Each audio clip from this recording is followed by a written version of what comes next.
너희는 말세에 나타내기로 예비하신 구원을 얻기 위하여 믿음으로 말미암아 하나님의 능력으로 보호하심을 받았느니라.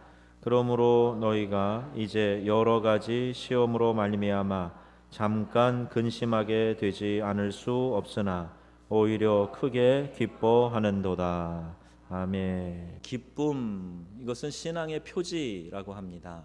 그래서 얼마큼 기쁨을 간직하고 살아가느냐, 그 얼굴 표정에 얼마나 기쁨을 담고 있느냐, 이게 그 사람의 신앙을 설명해주는 또 하나의 바로메타가 될 수 있다. 그렇습니다. 여러분 마음과 그 마음을 나타내주는 그 기쁨, 이것이 우리 안에 충만해서 여러분의 삶 가운데 하나님이 부어주시는 그 놀라운 은혜가 날마다 넘쳐나시기를 주의 이름으로 축원합니다. 그래서 잘 웃어야 돼요.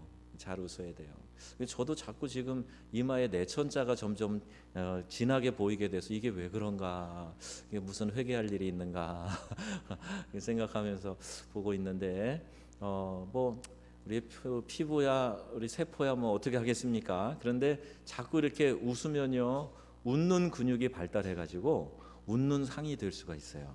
얼굴이 웃는 상이. 그런데 자꾸 찡그리면요, 이 찡그리는 근육이 발달해 가지고 한번 웃으려고 그러면 굉장히 어색해지는 거예요. 이게 막 경련이 일어나요. 경련이. 인상 쓰는 게 익숙하고 찡그리는 게 익숙하면 웃는 것도 힘들어요. 여러분 그 신앙을 마음에 깊이 간직하셔 가지고 마음껏 좀 웃으시기 바랍니다. 예, 그리고 기쁨을 확 표현하고 하나님이 주신 은혜를 표현하고 그랬으면 좋겠어요. 그래서 오후에 재미난 얘기 하나 해드릴게요.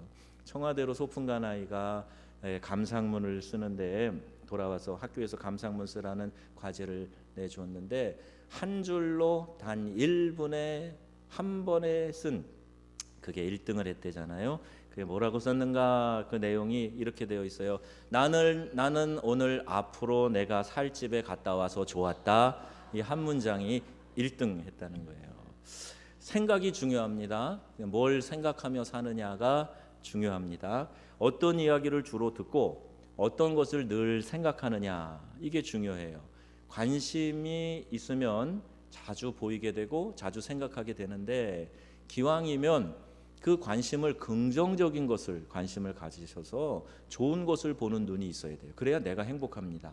똑같은 사물을 봐도 어떤 사람은 좋은 것을 보고 좋다고 말하는데 어떤 사람은 뭔가 좀 문제 있는 오게티 같은 거 보고 문제 있다고, 나쁘다고 말하게 됩니다. 그러면 내 마음이 부정적인 것과 이 긍정적인 것을 딱 구분해서 내 마음 속에서 부정적인 코드가 생겨버리면 이게 하나의 필터가 되는 거예요. 그래서 다른 거를 바라볼 때도 또 그 렌즈로, 그 필터로 바라보니까 그 사람은 정말 부정적인 거 찾아내는 쪽집게가 되는 겁니다. 그러면 나도 불편해요. 그리고 그렇게 딱 쪽집김을 당한 사람도 불편해요. 나도 행복을 잃어버려요. 그런데 좋은 것을 바라볼 줄 알고 그걸 칭찬하고 또 그 좋은 것 때문에 만족하고 기뻐하고 그러면 항상 또 그런 코드로 그게 필터가 되어서 좋은 게 그렇게 잘 보여요. 제가 여러분들을 볼 때 사랑의 렌즈를 보면 그런 너무나 예쁜 것이 많습니다. 여기 앉아 계신 분, 어떤 분은 개나리꽃 같구나, 어떤 분은 진달래꽃 같으네, 어떤 분은 목련꽃 같으네. 막 제가 지금 정신이 오락가락 하는 것처럼 보이시나요? 아니 근데 정말 그렇게 예쁘게 보면 참 이뻐 보이고 멋있어요. 우리 명성교회 교인들이 이 드레스 코드도 상당히 수준이 높습니다. 그래서 우리 권사님들도요, 스카프 하나를 매도요 아주 티나게 멋지게 매시는 거예요. 그래서 제가 갈 때 인사할 때 오늘 스카프 빛나시네, 멋있네, 이런 마음이 들어서 가끔가다 인사하는데 다들 그렇게 멋있게 오세요. 근데 요즘 이 시대는요, 이 세상은 이 불완전한 시대, 불안의 시대, 상실의 시대, 이런 이야기를 늘 합니다.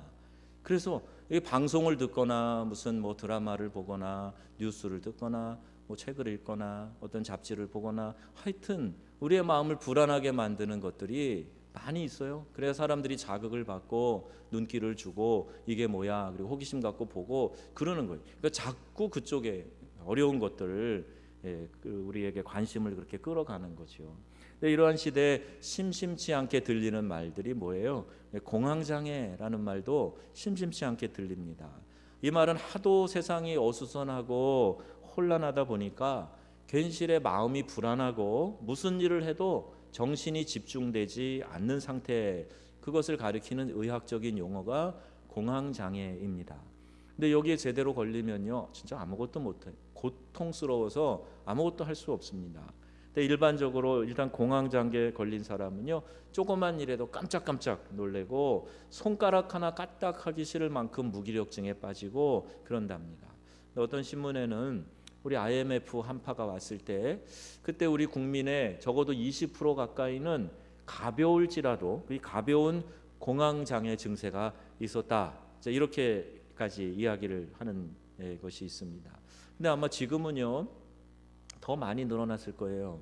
많은 사람들이 이유 없는 두려움에 떨고 있습니다. 갑자기 닥칠 재난 때문에 막연한 두려움을 가지고 있어요. 애들이 소풍 갔는데 갑자기 배가 침몰해 버렸어요. 그런 끔찍한 일이 일어나고 나니까 언제 또 무슨 일이, 이런 놀란 가슴들이 있단 말입니다. 저도 한 뉴스에 깜짝 놀란 적이 있는데 딱 2해 정도쯤 됐나 봐요. 이쪽에 이제 광주 쪽에 광주광역시죠. 거기에 모 대학교 4학년 학생, 그래봐야 20대 초반 아닙니까? 그런데 아파트에서 투신 자살을 했어요.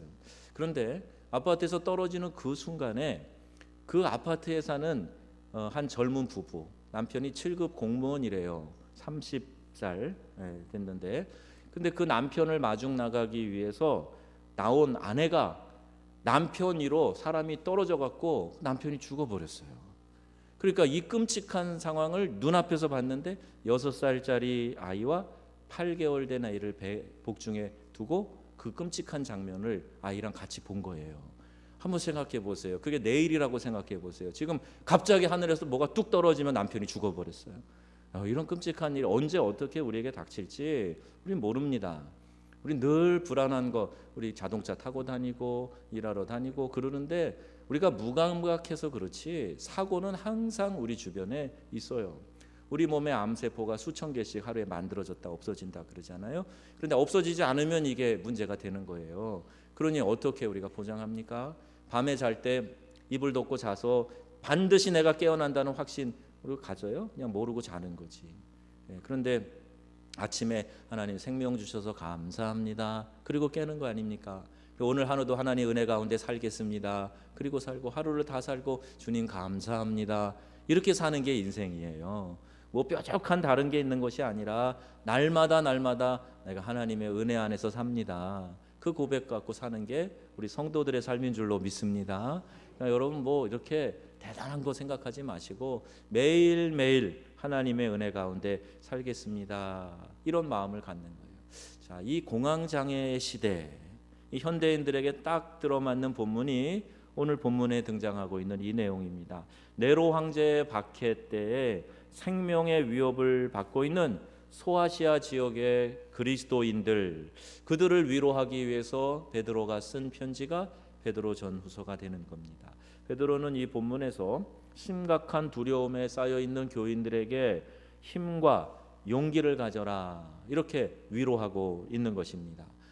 지금 생명이 달려 있는 일이에요. 믿음 지키기 위해서 죽고 사는 그 일이 그 앞에 지금 눈앞에 펼쳐지고 있는 상황입니다. 그런데 그 상황에서 교인들에게 힘과 용기를 가져라, 하나님의 보호하심이 함께할 것이다 이렇게 말씀하고 있습니다. 5절에 보면 사도 베드로는 박해의 위협을 갖고 있는 그리스도인들에게 하나님께서 보호해 주신다 이렇게 격려합니다. 이 말은요 아무 뜬금없는 그냥 덕담을 하는 게 아니에요. 우리가 흔히 슬픔을 당한 사람들 위로할 때 그냥 그렇게 될 거란 생각도 안 하지만 그냥 잘 될 거야 하는 그런 덕담의 이야기가 아닙니다. 이 말은요 세상의 권력보다 하나님의 보호하심이 훨씬 강하다 이것을 확신하면서 베드로가 우리 교회 성도들을 위로하고 있는 말입니다. 어떤 의미에서 이 말은 세상의 권력, 이 세상이 가지고 있는 힘, 그것과 하나님의 보호하심 이것 사이에서 질적인 차이를 선포하는 일종의 선언문과도 같은 것입니다. 세상의 권력이 가져오는 박해는 상황에 따라 수시로 바뀔 수가 있어요. 정권이 바뀌거나 환경이 바뀜에 따라 박해가 계속될 수도 있고 순식간에 사람의 마음이 바뀌어서 중단될 수도 있습니다. 그래서 이 권력을 수평적인 힘이라 그래요. 수평적인 힘. 그리고 고난 가운데 있는 성도들을 도우시는 하나님의 보호하심. 이것은 어느 때나 변함이 없는 겁니다. 그리고 이 하나님의 보호하심은 하늘로부터 내려온다 그런 의미에서 이 수직적인 힘 이렇게 이야기합니다. 수직적인 힘과 수평적인 힘이 만나는 거, 그 교차하는 가운데 이 파워 인카운터라 하는데 그 만남에서 충돌 일어나고 힘의 대결이 거기서 일어나는 거예요. 하나님의 보호하심은요, 이 세상의 힘과 비교가 되지 않습니다. 여러분, 우리가 가끔 위축될 때는 하나님이 이 상황 속에서 하나님도 어쩌실 수 없을 거야, 이런 식의 생각을 할 때가 있어요. 아니, 제도가 이렇고 법이 이렇고 내 상황이 이렇고 어쩔 수 없어. 하나님도 어쩔 수 없어. 다른 방법으로 위로해 주시겠지. 자, 이런 생각을 하는데 이건 우리가 흔히 속는 건데 믿음이 아닙니다. 그 상황이 부딪혀 있을 때 하나님의 이 수직적인 힘이 지금 나를 옥죄고 있는 이 수평적인 힘을 깨고 넉넉히 승리할 수 있습니다 라고 믿는 것, 이것이 믿음입니다. 그래서 우리는 우리에게 그와 같은 믿음이 필요한데, 여기 5절에 나오는 하나님의 보호하심이라는 말이 있어요. 이 단어가 프루루메누스라고 하는 헬라어 단어입니다. 프루루메누스라는 말은 바꾸어 말하면 이런 말이에요. 강한 요새라는 뜻입니다. 강력한 성벽, 철옹성, 이것이 프루루메누스라고 하는 단어입니다. 그러니까 하나님이 우리를 보호하신다 그럴 때는 그냥 막연하게 감상적으로 위로하신다 이 얘기가 아니라 강력한 철옹성으로 우리를 둘러싸시고 보호해 주신다, 그런 의미를 가지고 있다는 거예요. 하나님이 성도들을 악한 세력으로부터 보호하시는 모양이 어떤 도시 안에 그 도시를 지키고 있는 이 강한 철옹성, 강한 요새처럼 빈틈이 없고 안전하다, 이런 뜻을 담고 있습니다. 빌립보서 4장 7절에 나오는 그리하면 모든 지각에 뛰어난 하나님의 평강이 그리스도 예수 안에서 너희 마음과 생각을 지키시리라. 여기도 나오죠. 이 지키시리라, 이게 프루루메누스예요. 그러니까 우리를 어떻게 지키시냐 하면 강력한 요새로 둘러싸서 철옹성 안에 우리를 두고 보호해 주신다 하는 거예요. 그럼 적이 감히 쳐들어와서 우리를 넘어뜨리지 못하게 지키신다, 보호하신다, 그런 말입니다. 다시 말해서 고난 가운데 있는 성도들을 도우시는 하나님의 보호하심은 어떠한 군대의 작전보다 치밀하고 정확하게 진행된다는 뜻이고, 그 힘이 강한 요새보다도 더 강력하다 하는 그 상징인 것입니다. 그럼 이 수시로 변할 수 있는 이 수평적인 힘은 하나님의 보호하시는 이 수직적인 힘에 어찌 대항할 수 없는 거예요. 그래서 우리는 하나님의 보호하심만 있으면 문제없다, 하나님의 보호하심만 있으면 해결된다, 그런 믿음을 가져야 되는 거죠. 수평적인 힘과 수직적인 힘, 그 차이를 이해할 수 있는 예를 하나 드릴게요. 6.25 전쟁과 이성복 목사님과 관련된 예가 몇 가지가 있는데 이게 정설일 것 같아요. 제가 한번 설명을 해드릴 테니까 들어보세요. 이성복 목사님을 아십니까? 아셔야 되는데, 우리 여기 목포에서도 목회하셨는데요. 목포 북교동 성결교회 목회를 하셨던 분이신데, 이성복 목사님이 문중경 전도사님을 만드신 분이에요. 여자 전도사님. 그리고 그분 순교하실 때에도 이성복 목사님은 이분을 아끼시느라 들어가지 말라 그랬는데, 그 놔두고 온 성도들 걱정이 돼서 들어갔다가 순교당하신 거 아니에요? 이성복 목사님은 한국 교계의 교단을 초월해서 뛰어난 부흥사였습니다. 그래서 이 평양 사투리로 부흥 집회를 하면요, 한국 교회가 정말 그야말로 들썩들썩했던 그런 부흥사신데, 이분이 한국 전쟁 당시에 인민군에게 2번 잡히셨대요. 그래서 한 번은 자신을 약장수라고 소개를 했다고 합니다. 그냥 순간 생긴 재치겠지만 구약 39권, 신약 27권을 파는 약장, 구약과 신약, 옛날 약과 새로운 약을 파는 약장사다. 그래서 위기를 벗어났대요. 그런데 다음번에 그게 그냥 너무 마음에 걸리는 거예요. 내가 목사인데 생명 살리려고 약장사라 그랬나 보다. 그러면서 그냥 너무 자책이 돼서 다음에는 정확하게 말해야 되겠다. 이런 마음에 작정을 했는데 또 그 기회가 온 거예요. 인민군 장교가 총을 들이대고 한 명씩 신문하는데 이성복 목사님이 그렇게 대답하셨대요. 담대하게, 난 천국 가는 복음을 전하는 목사요. 당신도 예수 믿고 구원받아야 합니다. 딱 그렇게 얘기했다는 거예요. 그랬더니 이 당당하고 평온한 목사님의 위풍에 인민군 장교가 마음의 심경의 변화를 겪으면서 이 목사님을 자기 방으로 데려가라고 한 다음에 아무도 없는데 가서 그랬대요. 제가요 사실은 목사님 권사의 아들이고 예수님을 믿었던 사람입니다. 그런데 오늘 목사님이 제 안에 믿음을 되살려 주셨습니다. 그리고 이 목사님을 풀어주셨다는 거예요. 자, 이게 그 어려운 상황에서 수평적인 힘이 작용하고 있는 그 상황에서 인민군 장교에 의해서 즉각적으로 그 자리에서 처형이 될 수도 있는 그 상황에서 하나님이 위로부터 내리시는 이 수직적인 힘을 기대하고 나는 예수 믿는 목사요. 당신도 예수 믿고 구원받아야 합니다. 그때 하나님이 역사하셔서 그 상황을 모면케 해주셨다는 거예요. 이것이 수직적인 힘과 수평적인 힘과의 충돌입니다. 그러면 누가 이기겠어요? 당연히 하늘로부터 내리는 이 수직적인 힘이 더 강한 것이지요. 이야기 나온 김에 하나 더 해야 되겠네요. 이건 저희 아프리카 코트디부아 아비장에 가서 제가 여기 우리 교회 오셨던 이동희 목사님한테 들은 얘기입니다. 근데 이 이야기는 제가 볼 땐 패러디예요. 이건 실화가 아닌 것 같아요. 어떤 얘기냐면 똑같은 상황입니다. 그런데 제 인민군 장교에게 이 목사님이 나 장로교 목사요 그렇게 얘기를 했답니다. 그런데 보통 여기서 예수 믿어요 그럼 잡아가는데 장로교회 목사요 그랬더니 잡아가는 게 아니라 정중하게 집으로 모시고 가더라는 거예요. 비슷하죠 여기까지? 그랬는데 그게 왜 그렇게 됐는가 알아봤더니요. 이 인민군 장교가 아침에 집에서 나오는데 그 마누라가 장롱이 고장났으니 장롱 고치는 목수를 좀 불러오시오 그랬다는 겁니다. 근데 아세요? 남자들은 아내의 말을 안 듣는 척해요. 안 듣는 척해요. 그런데 다 들어요.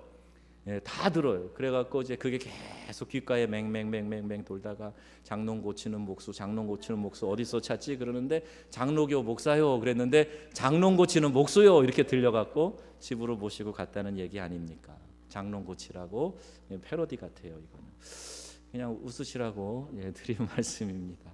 네, 여러분 믿음으로 우리는 하나님의 보호하심을 받습니다.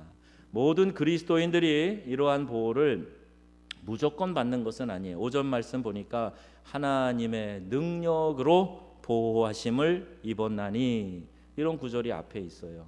거기 보면 전제 조건이 있네요. 믿음으로 말미암아 그랬습니다. 이 믿음이 있어야 하나님의 보호하심, 철옹성같이 나를 지켜주시는 그 보호하심을 경험할 수 있게 된다는 것입니다. 하나님의 능력으로 보호하심을 입기 위해서는 먼저 하나님께서 세상의 권세를 이기시고 성도들을 보호해 주신다 하는 이 사실을 믿어야 합니다. 하나님이 성도를 보호하신다 이 사실을 믿어야 됩니다.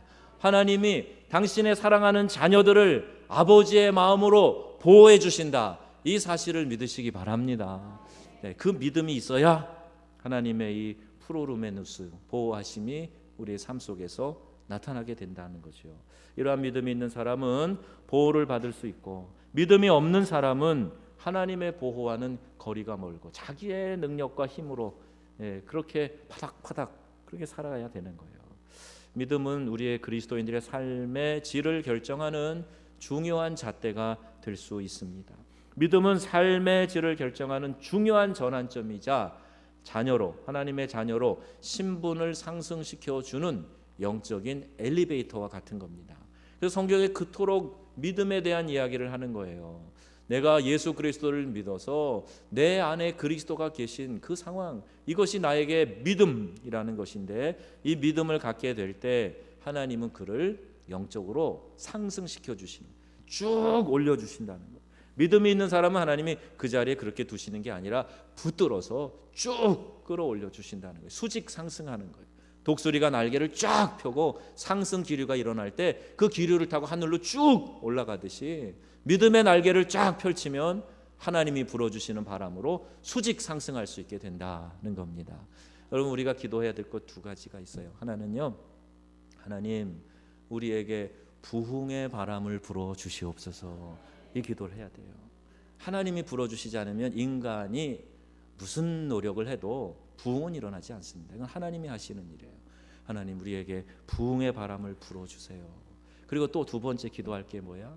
우리가 믿음의 날개를 갖게 해 주시옵소서, 이 기도를 해야 돼요. 바람은 막 불어서 어떤 분은 막 수직 상승하고 할렐루야 난리 났는데 어떤 사람은 믿음의 날개를 준비하지 못해서 이 바람이 불어오는 게 오히려 귀찮아, 오히려 나에게는 불편해, 그런 사람들이 있어요. 믿음의 날개를 쫙 펴면 하나님이 불어주시는 이 부흥의 상승 기류를 타고 내 믿음이 영적인 엘리베이터 타고 올라가듯이 쫙 올라가게 된다는 거예요. 여러분, 올 초하고 지금 이제 4개월째 됩니다. 올해 시작될 때보다 지금이 믿음이 더 많이 상승하셨죠? 상승하셨죠? 제 가슴이 덜컹했습니다.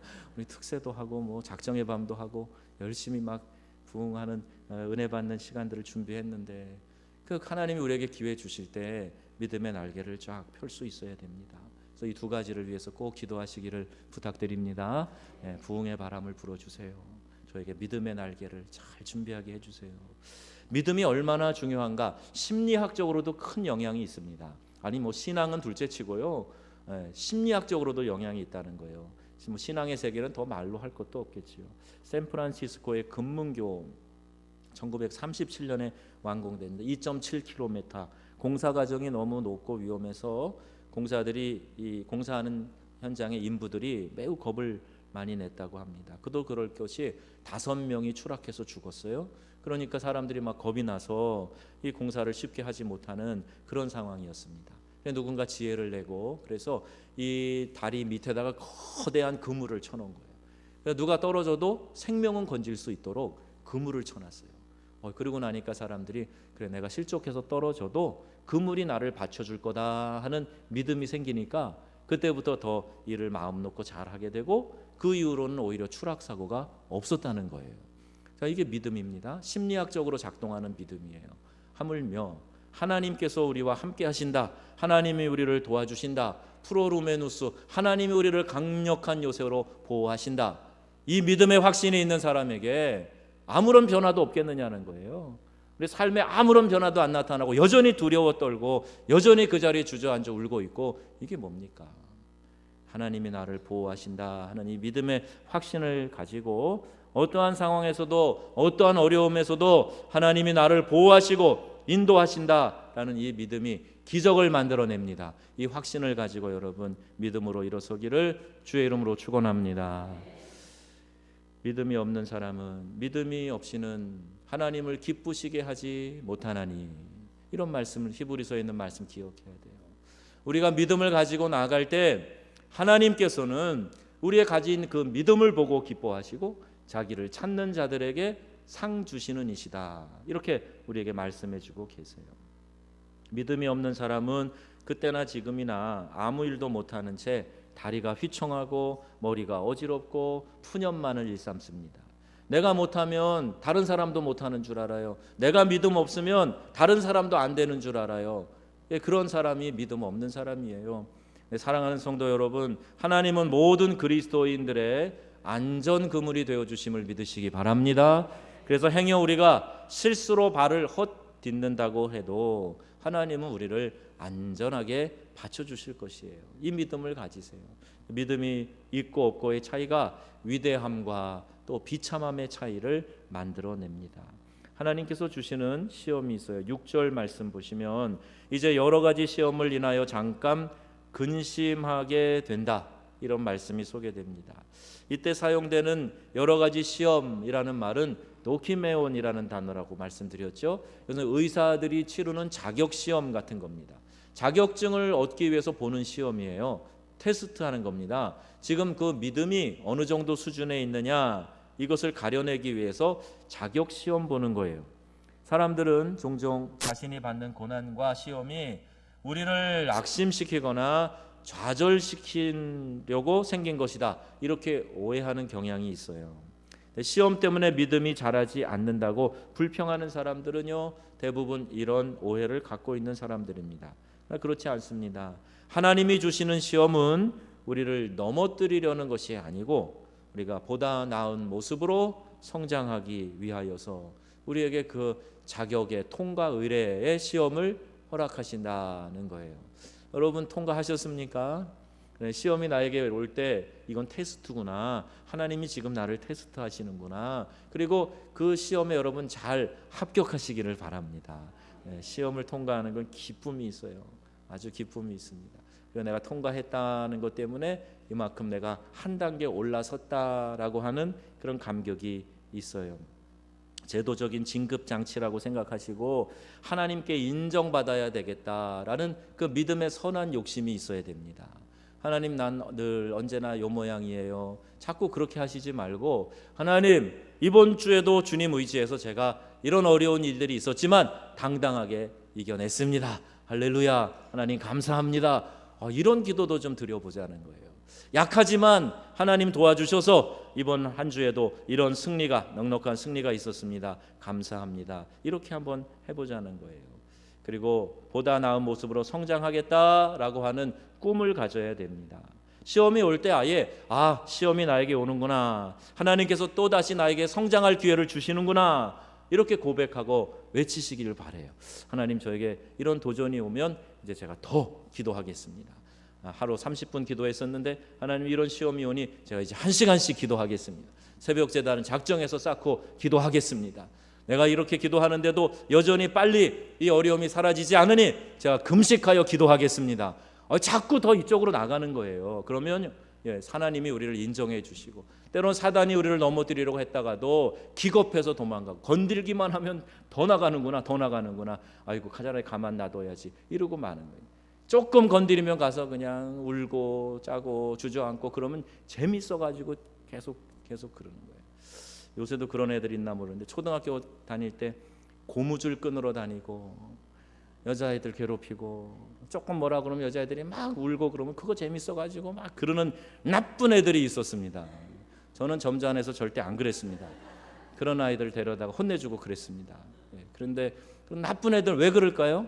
재밌으니까. 조금만 건드리면 그냥 애가 울고 막 그냥, 그러니까 재밌으니까. 그래서 자꾸 건드리는 거예요. 여러분, 사단의 조롱거리가 되지 마시기 바랍니다.